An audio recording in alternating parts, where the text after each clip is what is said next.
Perkenalkan saya Maka Stefanus, saya jurusan hukum, Universitas Bangka Belitung.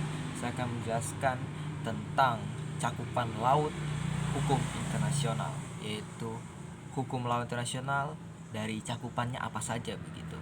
Lalu, jadi teman-teman di video kali ini aku akan menjelaskan bagaimana apakah negara boleh seenaknya nih menangkap ikan di perairan laut internasional, lalu apa saja tanggung jawab dari sebuah cabang hukum yang harus menjelaskan bagaimana hukum laut internasional ini. Lalu aku akan menjelaskan kalau cakupan ini merupakan sederhananya seperti mengatur tentang laut tapi dalam bentuk hukum di ranah internasional begitu.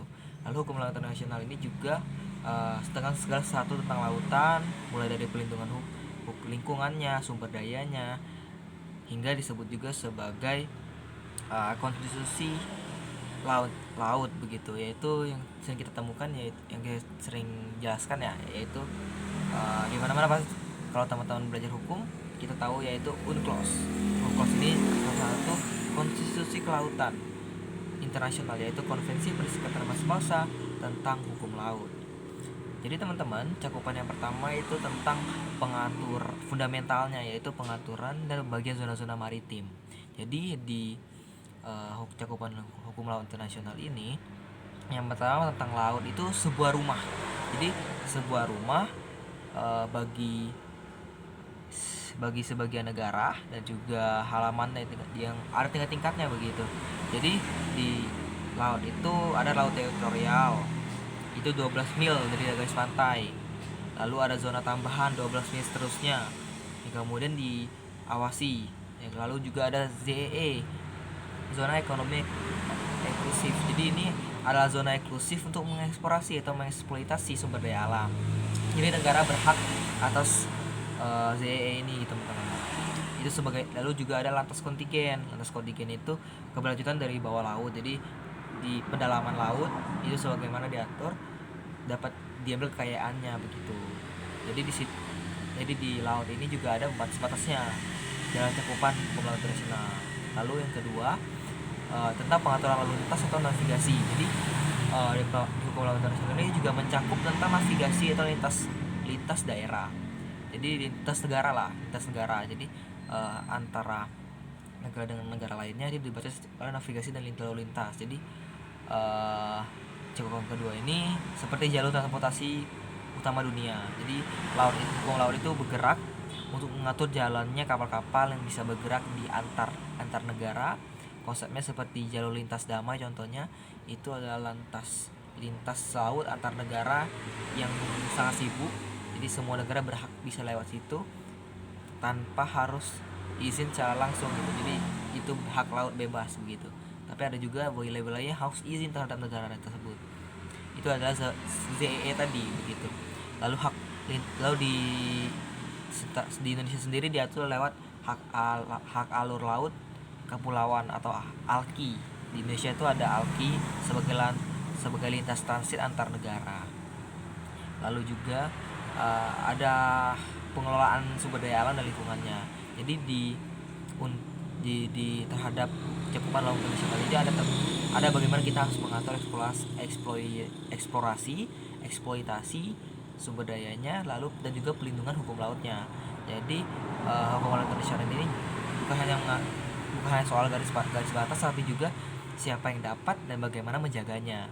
Lalu UNCLOS ini di dalam peraturannya, yaitu UNCLOS itu memberikan hak kepada setiap negara pantai untuk mengelola kekayaan alam di ZEE-nya, dan juga lantas kontingen mereka. Tapi hak yang harus diimbangi adalah kewajiban, teman-teman. Jadi kewajibannya itu menjaga kelestariannya, lalu agar tidak punah, sehingga penangkapannya tidak boleh berlebihan. Jadi harus dijaga dengan baik, lalu supaya nggak tercemar tuh harus dilindungi dengan baik juga, sehingga kapal-kapal daratan dan sebagainya, aktivitas penambangan contohnya itu harus dijaga, izinnya juga harus dijaga begitu, supaya ekosistem laut itu tetap terjaga dan dapat menjaga generasi kedepannya. Lalu juga tentang penelitian dan ilmiah atau yurisdiksi. Yang keempat ini tentang bagaimana ilmiah kelautan itu harus juga diperhatikan, harus menjadi konsistensi internasional gitu. Jadi di peneliti itu melakukan penelitian di laut. Jadi penelitian ini ada yurisdiksinya, yaitu batas-batasnya di internasional. Jadi peneliti itu hanya bisa melakukannya di ZEE dan juga atas kontingen. Di sini penting untuk menjaga keamanan dan juga hak atas data. Jadi peneliti itu punya yurisdiksi di situ, di atas negara mereka sendiri. Sedangkan di yurisdiksi negara lain, mereka harus izin dengan menaruh bendera negara mereka di kapal tempat mereka meneliti. Hal ini supaya menjaga yurisdiksi negara mereka dan juga tanggung jawab dan juga awak kapalnya, sehingga tidak kemudian dicurigai sebagai penjahat di laut teritorial gitu. Dan ada satu kasus yang teman-teman aku ingin bahas di cakupan laut internasional, itu salah satu studinya yaitu tentang MV Claudian Sky. Jadi MV Claudian Sky ini pada Maret 2017 lalu, itu kapal pesiar bendera Bahama ini kandas dan merusak terumbu karang seluas 18.000 hektar begitu. 18.000 meter persegi di kawasan perairan Raja Ampat, Papua Barat, Indonesia, di bagian ZEE atau zona ekonomi eksklusif, sehingga hal ini menyebabkan kapalnya itu larut rusak di perairan dan memicu kerusakan terumbu karang. Maka apakah negara pemiliknya dihukum?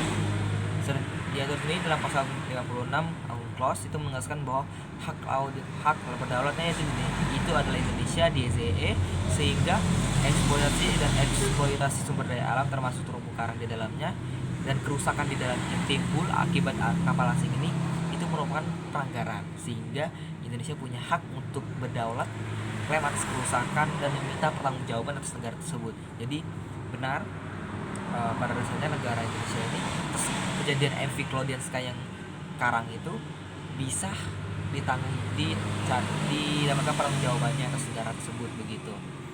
Lalu bagaimana analisis hukumnya? Lebih lanjut kita akan melihat mekanisme pertanggungjawaban. Itu berdasarkan pasal 94 UNCLOS, negara bendera dalam nama ini Bahama, maka memiliki kewajiban untuk memastikan bahwa kapal mereka menggunakan benderanya mematuhi peraturan internasional, lalu keselamatan pelayaran dan pelindungan laut. Itu juga pasal 192 tentang kewajiban bahwa setiap negara itu harus melindungi melestarikan lingkungan atau laut. Yang kemudian lingkungan laut, yaitu meskipun negosiasi sebenarnya sampai berlarut terkait kasus ini, tetapi Indonesia itu aktif mendesak penyelesaiannya, yaitu sengketa di laut ini. Sebenarnya di kasus ini tuh harus diselesaikan di luar pengadilan dengan kesempatan ganti rugi dari pihak kapal, pemilik kapal. Tetapi atas insiden Claudian Sky ini contohnya, sehingga UNCLOS itu memiliki dasar-dasar di besar untuk garis pantai sendiri, yaitu memenuhi pertanggungjawaban atas kerusakan di ZEE-nya. Maka mengingat tanggung jawab ini, negara bendera harus mengawasi kapal-kapalnya. Jadi teman-teman, terhadap kasus ini kita perlu melihat kalau kasus ini tuh melibatkan penyelesaian sengketa di laut internasional, dan sengketanya harus antar dua pihak, karena ini wilayahnya milik Indonesia. Dari Bahama sendiri harus, dari Bahama dan juga atau pihak milik kapalnya harus bertanggung jawab atas kerusakan yang terjadi. Kalau tidak, maka ini dapat dibawa ke ITLOS atau persidangan hukum laut internasional begitu, atau International Tribunal for the Law of the Sea. Jadi yang terakhir dan segala penting itu adalah mekanisme penyelesaian sengketa, teman-teman. Dengan liburan ke garis pantai dan klaim yang saling tumpang tindih di era sekarang, maka konflik pasti akan muncul. Disinilah hukum laut internasional menyediakan jalan tengah, sehingga sengketa itu bisa diselesaikan dengan damai, negosiasi, mediasi, kemudian bisa dibawa ke pengadilan seperti ITLOS, International Tribunal Law of the Sea, di Jerman atau Mahkamah Internasional. Jadi intinya cakupan Indonesia sangat luas, maka kita perlu mempunyai dasar hukum laut yang jelas untuk menciptakan ketertiban dunia dan menjaga laut internasional tetap milik dunia dan dapat dijaga dengan baik. Oke, begitu. Terima kasih bersama Bimbing dan teman-teman sekalian, semoga dapat dipahami tentang cakupan hukum laut internasional. Terima kasih. Bye.